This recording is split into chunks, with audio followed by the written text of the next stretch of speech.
नमस्कार। चाय पे चर्चा पे आज हमारे साथ है भाजपा के जिलाध्यक्ष चंद्र प्रकाश शारदा। वे एक ऐसे भाजपा के कार्यकर्ता हैं जो नियमित रूप से संघ की शाखाओं में जाते थे। उसके बाद में जब 1994 में नगर परिषद के चुनाव हुए, उसमें प्रेम जगाणी पार्षद का चुनाव लड़े और उपाध्यक्ष बने। उसके बाद में किन्हीं कारणों से उन्होंने इस्तीफा दे दिया, तो संगठन ने इन्हें पहले पार्षद का चुनाव लड़ाया, फिर आपको उपाध्यक्ष बनाया। उसके बाद में आप फिर पार्षद बने और नहीं, उसी कार्यकाल में आप उपाध्यक्ष भी रहे और अध्यक्ष भी रहे। उसके बाद में आप फिर पार्षद बने और पार्षद के साथ प्रतिपक्ष के नेता भी बने। इस तरह से आपने 2 बार पार्षद का और 1 बार उपाध्यक्ष और 2 बार अध्यक्ष का भी चार्ज रहा। आप लगातार सत्ता के साथ संगठन से भी जुड़े रहे। 2003 के बाद में आपने सामाजिक कार्यों में भाग लिया, नियमित रूप से शाखा आते रहे और 2013 में वापस महामंत्री बने भाजपा के और संगठन से जुड़े रहे और वर्तमान में आप जिलाध्यक्ष बने। आपका जो ये सफ़र है, आपका स्वागत है। ये आपका जो सफ़र है, जो आपने जिस तरह से संगठन से सत्ता में आए और सत्ता से संगठन में रहे, तो ये आप अपना कार्यकाल किस तरह से देखते हैं? मैं एक साधारण सा कार्यकर्ता, मेरा कोई राजनीतिक बैकग्राउंड नहीं है, मेरे परिवार में कोई राजनीतिक नहीं करता है। मैं एक शाखा का स्वयंसेवक था और धीरे धीरे हरिकृष्ण जी व्यास दलाभा के संपर्क में आने से मुझे थोड़ा राजनीतिक में जाने की इच्छा बनी और वो मेरे मीटिंगों में, कहीं काम काज में वो मुझे ले जाते थे, मैं उनके साथ जाता था और उनके साथ चलते चलते उन्होंने, जैसे आपने बताया, प्रेम जी जगाणी के इस्तीफा देने के बाद मेरे को चुनाव लड़ाया। IGNP कॉलोनी वार्ड से मैं चुनाव लड़ा, छन्नू में मैं चुनाव लड़ा और उसके बाद में मुझे नगरपालिका उपाध्यक्ष बनाया और उसके बाद में चेयरमैन का अविश्वास आने के हटने के बाद मुझे चेयरमैन का कार्यभार मिला और इस तरीके से मेरा कार्यकाल 99 तक ये चला। 99 में वापस नगरपालिका के चुनाव हुए, मैं मेरे स्वयं के वार्ड से चुनाव लड़ा और नगरपालिका में हम जीत के आए और बहुमत में नहीं रहे, कांग्रेस सरकार थी, बहुमत कांग्रेस का रहा। मैं प्रतिपक्ष नेता के रूप में 2004 तक मैंने कार्य किया। हमारा जो कार्यकाल रहा वो आज के वर्तमान नगरपालिका के कार्यकाल से भिन्न था। उस समय 25 वार्ड थे, आज 45 वार्ड है। 25 वार्ड के हिसाब से उस समय जनसंख्या भी कम थी, वोटर भी कम थे और अभी जनसंख्या भी ज़्यादा है और वोटर भी ज़्यादा है। और नगरपालिका उस समय विकास कार्यों के लिए बजट कम था, आज बजट बहुत ज़्यादा है। और उस समय हमने 2 कॉलोनियाँ काटी थी, एक पंडित दीनदयाल उपाध्याय, एक अचलवंशी कॉलोनी। 2 कॉलोनियाँ उस हमारे समय में कटी थी। उसके बाद में ये सारी कॉलोनियों का भी विकास हुआ, सारी कॉलोनियाँ भी कटी है और जैसलमेर में बहुत विकास की। उसके बाद में कई चेयरमैन आए, सबने अपने अपने हिसाब से कार्य किए। भारतीय जनता पार्टी का 5 साल कांग्रेस का, जैसे राजस्थान सरकार चलती थी वैसे ही सरकार के साथ में, परिवर्तन के साथ में नगरपालिका भी चलती रही। संगठन और सत्ता दोनों के बीच में कार्य करने का मेरे को मौका मिला। उस समय हमने ये सोचा कि पार्टी के कार्यकर्ता में जो पार्टी के लिए दिन रात काम करते हैं, उनकी अगर वाजिब समस्या हैं तो उन्हें हमें सुननी चाहिए, उनका वो काम करना चाहिए, क्योंकि कार्यकर्ता ही संगठन की नींव है। कार्यकर्ता ही मजबूत होगा तो संगठन ही मजबूत होगा, लेकिन वो सिद्धांतों के आधार पे होना चाहिए, कहीं भाई भतीजावाद और भ्रष्टाचार के आधार पे ये काम नहीं होना चाहिए। आपने बहुत अच्छी बात कही कि विकास होना चाहिए, भ्रष्टाचार और भाई भतीजावाद नहीं होना चाहिए।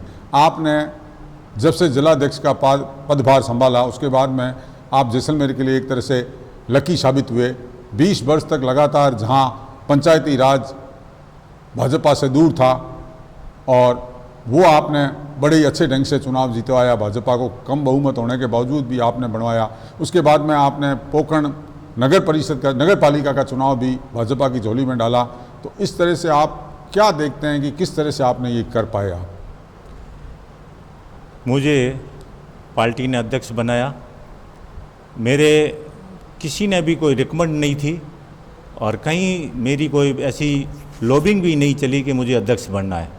मैंने जुगल जी के साथ में महामंत्री का कार्य किया और पार्टी में एक अच्छे महामंत्री के रूप में मेरा कार्यकाल रहा। एक तो मेरी ये उपलब्धि थी और उस उपलब्धि को लगता है कि पार्टी के आला कमान ने या प्रदेश वालों ने सोचा, और उसके बाद में नॉन राजपूत पहले जुगल जी रहे और मुझे भी उन्होंने सोचा कि एमएलए, जिला प्रमुख, ये सब अगर राजपूत बनते हैं तो नॉन राजपूत जिला अध्यक्ष बनाने की हो सकता है, उनके दिमाग में कोई बात हो। मैं तो बाज़ार में टहल रहा था, शाम के समय था, लगभग मेरे प्रदेश अध्यक्ष का फ़ोन आया, मुझे पूछा कि कहाँ हो। मैंने कहा मैं बाज़ार में घूम रहा हूँ। तो कि पार्टी अगर आपको जवाबदारी देती है तो आप उसको निभा लोगे। मैंने कहा बिल्कुल निभा लूँगा। और जैसे 10 मिनट के बाद में तो मेरे को अध्यक्ष बनने की घोषणा का टेलीफोन भी आ गया। उसके बाद में मेरे ऊपर जवाबदारी बहुत ज़्यादा आ गई, क्योंकि राजपूत बाहुल्य क्षेत्र है, उन लोगों के साथ में मेरे को काम करना था। मैं शहर में रहने वाला था, गाँव में मेरी इतनी ज़्यादा पकड़ नहीं थी। इतने गाँव में, कई गाँव में तो मैं अध्यक्ष बनने के बाद में ही जा पाया हूँ। लेकिन मैंने जो अपना संगठन बनाया, मेरे जो पदाधिकारी चयन मैंने किए, वो जितने भी मैंने पदाधिकारी चयन किए उस सभी ने कंधे से कंधा मिलाकर मेरे साथ काम किया। और मेरी परीक्षा की घड़ी तब आई जब पंचायती राज के चुनाव हुए। पंचायती राज चुनाव में मैंने एक प्लानिंग की तरह सभी लोगों को साथ में लेकर और इस कार्यक्रम की योजना बनाई और हमने गांव-गांव ढाणी जाके लोगों की इच्छा से उम्मीदवार का चयन किया। जिसको लोग चाहते हैं उसको उम्मीदवार बनाया और एक ऐसे उम्मीदवार बनाए जो पहले कभी चुनाव नहीं लड़ते थे। और वो जो नेता, बड़े नेता थे, उन चेहरों को हमने नहीं रखा, नए चेहरों को उतारा। उस चेहरों का हमें फ़ायदा मिला और एक साधारण से कार्यकर्ता को हमने बाद में जिला प्रमुख भी बनाया। और उसके उसी तरीके से नगरपालिका चुनाव कुछ दिनों बाद हुए और हमने संयुक्त रूप से पोकरण में जाकर 20 दिन जैसलमेर के कार्यकर्ताओं के साथ में हम पोकरण में रहे, गली गली घूमे, लोगों से संपर्क किया और लोगों की मांग के अनुसार ही पार्षद चुने और वो पार्षदों के साथ में हमने नगरपालिका बोर्ड का भी गठन किया। निश्चित रूप से आपने एक बात कही कि आपको टीम अच्छी मिली। कप्तान कितना भी अच्छा हो, अगर वो अपनी टीम ढंग की चुन पाता है, उसको टीम ऐसी मिलती है जो उसको विजयी बनाती है। तो आपने भी टीम भी इसी तरह की चुनी जिसने आपको पंचायती राज में और नगरपालिका चुनाव में विजय दिलाया और आपके संगठन की गतिविधियों को भी बहुत अच्छे ढंग से किया।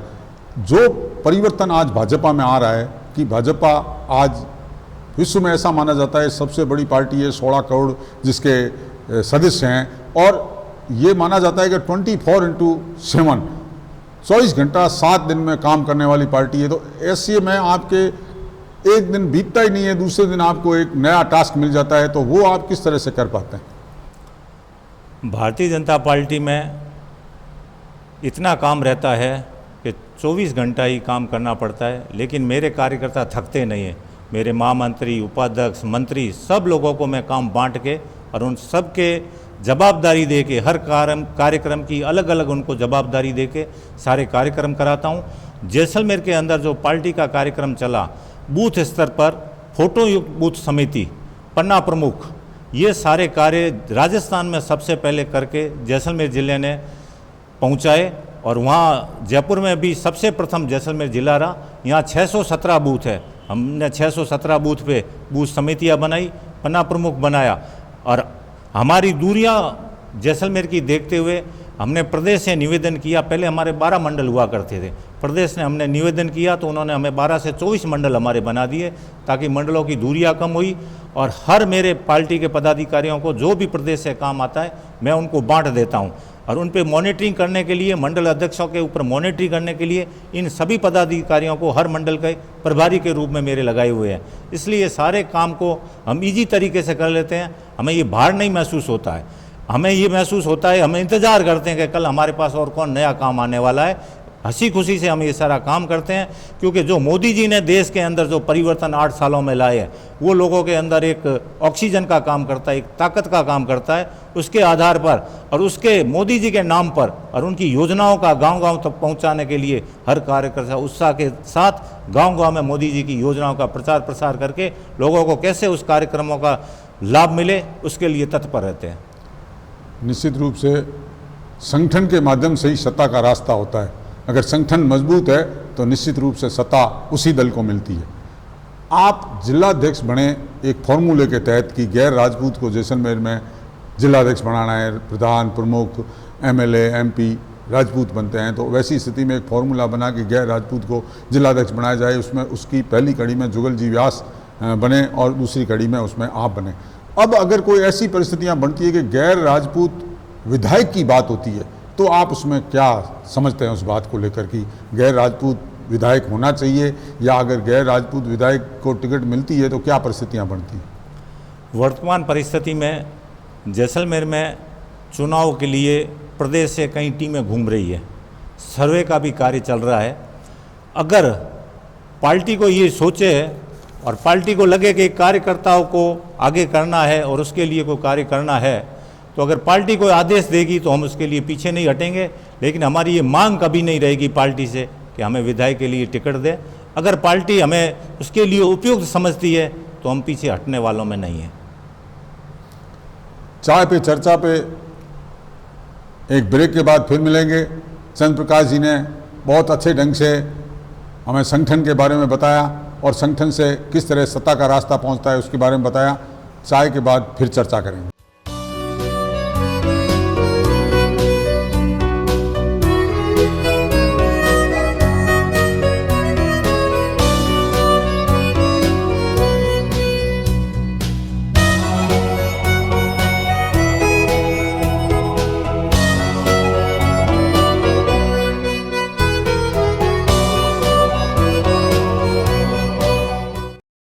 नमस्कार, चाय पे चर्चा पे एक बार फिर जानना चाहेंगे चंद्र प्रकाश जी शारदा से कि क्या आपने इतनी मेहनत की है, हमेशा संगठन से जुड़े हैं, संघ के कार्यकर्ता रहे हैं, आपके मन में आता है कि एक बार मैं विधायक बनूं? मेरे मन में विधायक बनने का कभी नहीं ख्याल है और न मैं चाहता हूँ। मैं ये चाहता हूँ कि पार्टी में जो बहुसंख्यक लोग हैं जिनकी विचारधारा भारतीय जनता पार्टी से मिल रही है वो लोग ही बने। लेकिन मेरा उन सभी लोगों से निवेदन है कि अब सब लोग संयुक्त रूप से साथ मिलकर, जो मोदी जी कहते हैं सबका साथ सबका विश्वास, उस आधार पर आप रहिए। आपसे ही हम कल्पना करते हैं कि आप आगे आइए। आप भारतीय जनता पार्टी के विचारों के लोग हैं। भारतीय जनता पार्टी आपके ऊपर भरोसा करती है और आप भी पार्टी पे भरोसा करें। आप ऐसी स्थिति क्यों आने देते हैं कि कोई दूसरा लोग इसके लिए तैयार हो? हम तो चाहते हैं कि आप लोग ही बनो। हमारे मन में ऐसा कोई विश्वास नहीं है, लेकिन आप लोग ही अगर पार्टी की रीति नीति से हटके अगर कोई काम करोगे तो पार्टी को उसके बारे में सोचना पड़ेगा और पार्टी को एक कठोर निर्णय भी ले सकती है। आपने एक बात कही कि पार्टी कठोर निर्णय ले सकती है। जैसलमेर के जो वर्तमान हालात है भाजपा के, चूँकि इस बार टिकट लॉटरी है, भाजपा की टिकट जिसको मिलेगी उसकी जीत, लगभग ये माना जा रहा है कि राजस्थान में जिस तरह परिवर्तन होता है वो टिकट पक्की है। ऐसी परिस्थिति में भाजपा के साथ भी एक बड़ी समस्या है क्योंकि यहाँ बहुत ज़्यादा दावेदार है और आप जिलाध्यक्ष होने के नाते आपके ऊपर भी बड़ी जिम्मेवारी आ जाएगी विधायक की टिकट चुनना। विधायक किसको बनाए वो आपकी जिम्मेवारी रहेगी और किसी तरह का विरोध नहीं हो, किसी प्रकार का कोई बागी नहीं हो, उस सबको ध्यान में रखते हुए आपको करना पड़ेगा। तो वो आप किस तरह कर पाएंगे, क्योंकि बहुत लंबी फहरिस्त है आपके एमएलए के कैंडिडेट की? क्योंकि आने वाले 2023 में जितने भी कांग्रेस सरकार ने कार्य किए हैं वो फेलियर सरकार रही है, इसलिए जनता की आस भारतीय जनता पार्टी के पक्ष में ज़्यादा है। और आज का माहौल ये है कि आज चुनाव हो जाए तो भारतीय जनता पार्टी 150 से ज़्यादा सीटें जीतने के लिए तैयार है और संगठन चारों तरफ से राजस्थान में इतना मजबूत हो चुका है कि पन्ना प्रमुख तक के भी कार्य बन चुके हैं। गुजरात पैटेंट पे राजस्थान तैयार हो चुका है और आने वाले समय में गुजरात पैटेंट पर ही राजस्थान के चुनाव होंगे। अब रहा टिकट के संबंध में, तो मेरे पार्टी में कम से कम हम 200-250 लोग संगठन में काम करने वाले कार्यकर्ता हैं। वो 250 लोग पूरे विधानसभा क्षेत्रों में सर्वे करेंगे, लोगों से मिलेंगे। जनता जिन लोगों के प्रति विश्वास रखती है और जिन लोगों को पसंद करती है वो हम रिपोर्ट बना के प्रदेश को भेजेंगे। निर्णय तो प्रदेश का ही होगा। हम तो उनके सहयोग के रूप में जो जनता की भावना है उनको पहुंचाने का कार्य करेंगे। आपने कहा निश्चित रूप से ऐसे कार्यकर्ता को टिकट दी जाएगी जो जीतने वाला हो। पहली तो प्राथमिकता जनता की पसंद के साथ साथ जो जनता की पसंद होगी वही जीतने वाला कैंडिडेट होगा और पहली प्रायोरिटी जीतने वाले कैंडिडेट को होगी। अब एक अलग हटके सवाल है कि जैसलमेर की राजनीति अगर बात करें कांग्रेस की, तो कांग्रेस की राजनीति में इन दिनों दो धड़े स्पष्ट रूप से है, एक फकीर गुट और एक रूपाराम। तो क्या इन चुनाव में इनके लड़ाई का भी फायदा भाजपा को मिलने वाला है? क्यों नहीं मिलेगा? पंचायती राज में भी हमें फ़ायदा मिला इनकी लड़ाई का, और आने वाले समय में भी इनकी लड़ाई का फ़ायदा मिलेगा। जहाँ तक मैं सोचता हूँ कि ये चुनाव में अब ये एक हो जाएंगे। मेरे को लगता है कि इनके बीच में लड़ाई नहीं रहेगी। ये भले एक हो जाए तो अभी भारतीय जनता पार्टी मजबूत है, ये अलग भी रहे तो भी मजबूत है, और एक भी हो जाए तो मजबूत है। भारतीय जनता पार्टी कार्यकर्ताओं के बलबूते पर चुनाव लड़ेगी और कार्यकर्ताओं के बल पर ही चुनाव जीतेगी। बहुत बढ़िया बात कही आपने कि आप उस स्थिति में भी चुनाव भाजपा लड़ने को तैयार है, जिस स्थिति में अगर रूपाराम और फकीर गुट कांग्रेस का इकट्ठा हो जाता है, वो एकजुट होकर चुनाव लड़ते हैं, तो भी आप मजबूत स्थिति में रहेंगे। अब आप चूँकि संघ से जुड़े हुए हैं, नियमित शाखा जाने वाले हैं, तो जैसलमेर में पिछले कई दिनों से यहाँ का माहौल बदल रहा है। जिस तरह की चांदड़ में फायरिंग हुई, जिस तरह की पिछले दिनों खुलेआम पोखरण में शादी समारोह में बंदूकें लहराई गई, और एक वर्ग विशेष के लोगों का जिस तरह से आतंक बढ़ता जा रहा है और जिस तरह से उनकी गतिविधियां बढ़ती जा रही है, उस पर आपका क्या कहना है? उदयपुर की घटना के बाद में जैसलमेर में हमारे एक कार्यकर्ता नीरज आचार्य के साथ में ऐसी एक धमकी भरे टेलीफोन आए थे। उसके लिए हमने पुलिस प्रशासन से संपर्क किया और उनकी एफआईआर लॉन्च करवाई। एफआईआर लॉन्च कराई तो उन्होंने हमें आश्वासन दिया कि हम 3-4 दिनों में इनकी पूरी कार्रवाई करके और जो भी लोग हैं उनकी कार्रवाई करेंगे। लेकिन उसमें उन्होंने उसको पुलिस की सहायता तो दे दी, लेकिन अभी तक कार्रवाई नहीं हुई। 2-3 दिन पहले हमारे प्रदेश अध्यक्ष जी भी आए थे, उन्होंने भी प्रेस वार्ता में इस बात को उठाया है।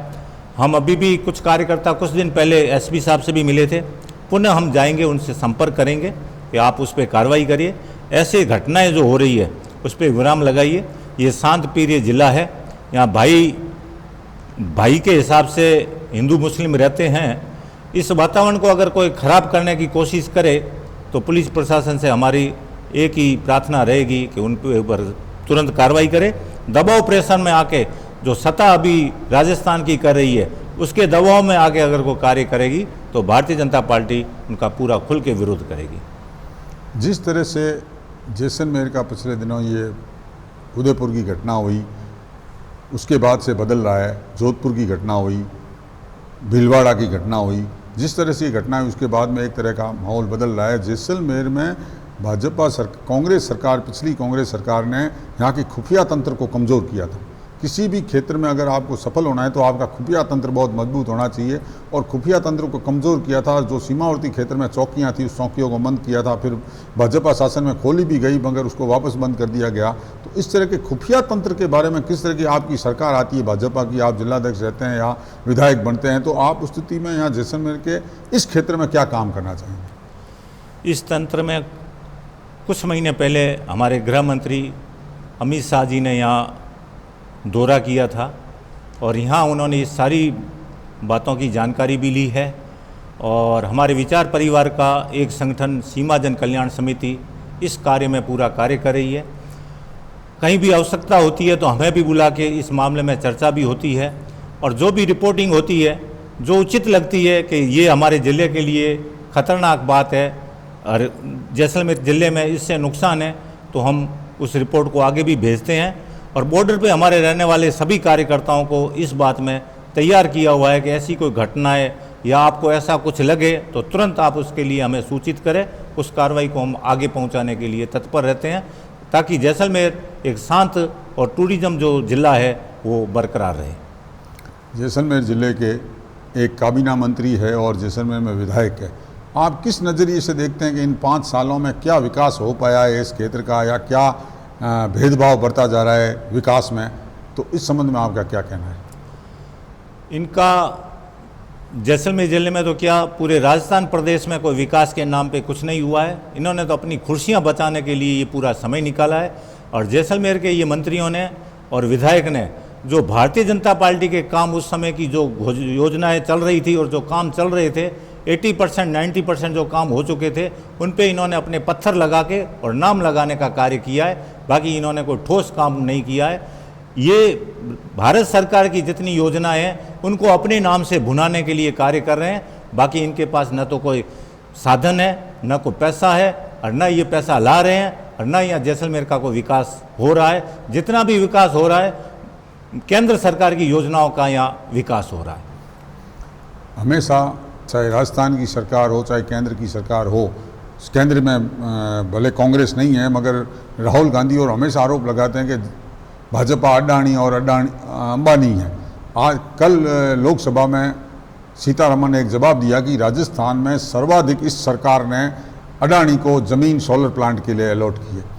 तो ये जो भ्रांतियां फैलाते हैं कि भाई सरकार सिर्फ अडानी अंबानी की है और कांग्रेस भाजपा उसको सपोर्ट करती है, और जबकि हालत ये है कि उतना का उतना कांग्रेस सपोर्ट करती है, तो ये प्रोपेगेंडा क्यों हो रहा है?